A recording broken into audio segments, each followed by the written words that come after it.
খোরশেদ আলম সেদিন কেন পলায়ন করেছিল এদেশের মানুষ জানে। ইসলামী ব্যাংকের ব্যাপারে কোনো ধারণা ছিল না। 24 বিপ্লবের পরে তারা নিজ দায়িত্বে ব্যাংক থেকে পলায়ন করেছে।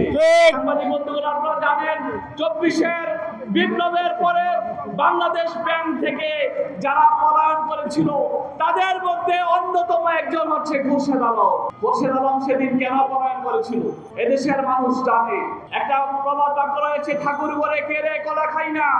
যাদের ভিতরে যাদের ভিতরে পাপ ছিল, অন্যায় ছিল, তারাই পলায়ন করেছিল।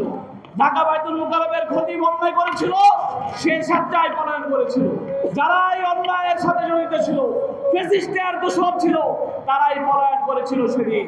এমন একজন পলাতক ফ্যাসিস্টের দোষর খোরশেদ আলমকে বর্তমান সরকার এখন আবার নতুন করে ইসলামী ব্যাংকের মতো এমন একটি আস্থার জায়গায় এদেশের মানুষের আস্থাকে নষ্ট করার জন্য তারা আবার এখানে তাকে পদায়ন করার বা তাকে নিয়োগ দেওয়ার ষড়যন্ত্র করেছে এবং অবৈধভাবে নিয়োগ দিয়েছে। আমরা ওলামায়ে কেরামের পক্ষ থেকে স্পষ্ট বলতে চাই, এমন একজন অনৈসলামিক ব্যক্তি নাম শুধু খোরশেদ আলম হলেই মুসলমান হওয়া যায় না।